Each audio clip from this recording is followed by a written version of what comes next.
After months of appeals from President Zelensky, Joe Biden has finally agreed to allow Ukraine to use its American-supplied long-range missiles to strike military targets deep inside Russian territory. The permission follows Russia's biggest coordinated attacks on Ukraine for months, leading to 10 dead and many cities in blackouts. One of those with no power is Odessa. Alexi Goncharenko is a Ukrainian MP who is there. Alexi, good morning to you. Good morning. Does it feel like Russia is stepping things up? Does it feel like this is yet another significant turn in the war? It's hard to say, but definitely Russia continues its campaign of terror of civilians, and that is their war playbook. That is their style of warfare. Well, that's what they're doing already. It will be the third winter, and they're starting to destroy again energy infrastructure to make life unbearable in Ukraine.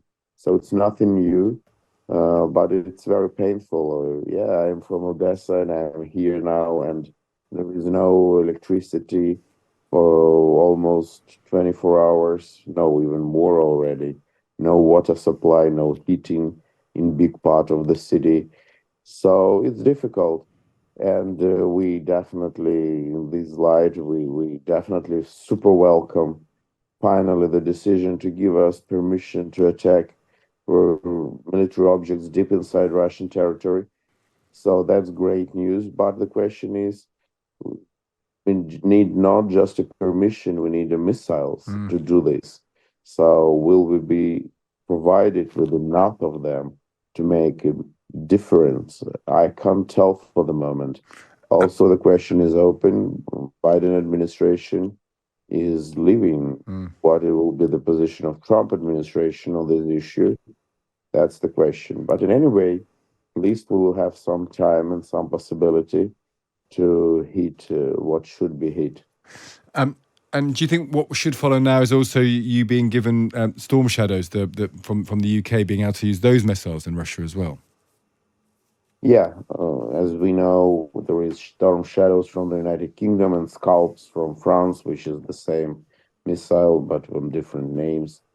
And yes, we can use again them. But again, the question is how many we will receive. Because, like, for example, it was, I think 2 weeks ago, maybe a week ago, there was an announcement from French Minister of Defense who said, good news, we are sending another 10 missiles to Ukraine.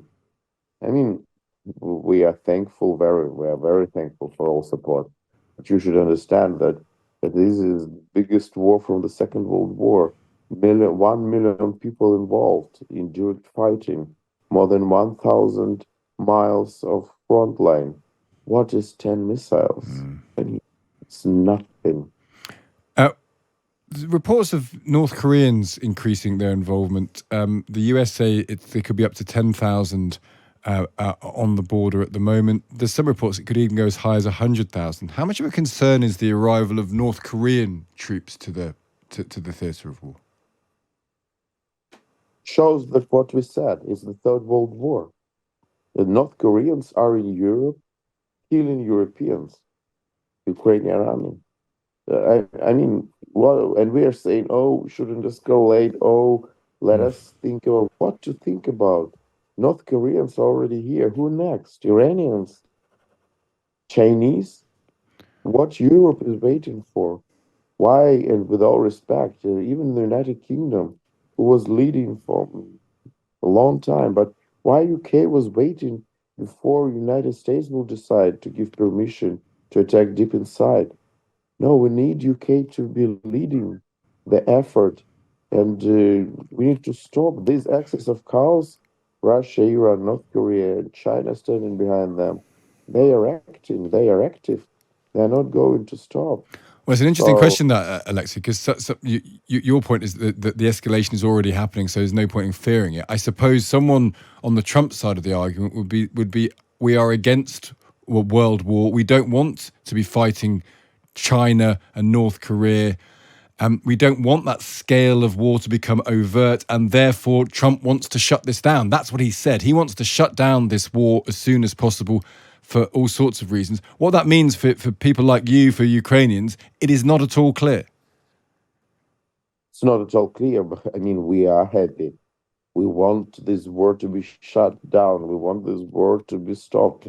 Who else suffers more from this war than we?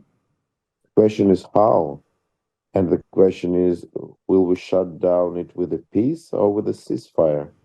That is a big difference, right? Mm. So I believe that Donald Trump wants victory in Ukraine because he loves victories. He hates to be a loser. So he doesn't want definitely to have his own Afghanistan, how like a Biden had in the beginning of his term.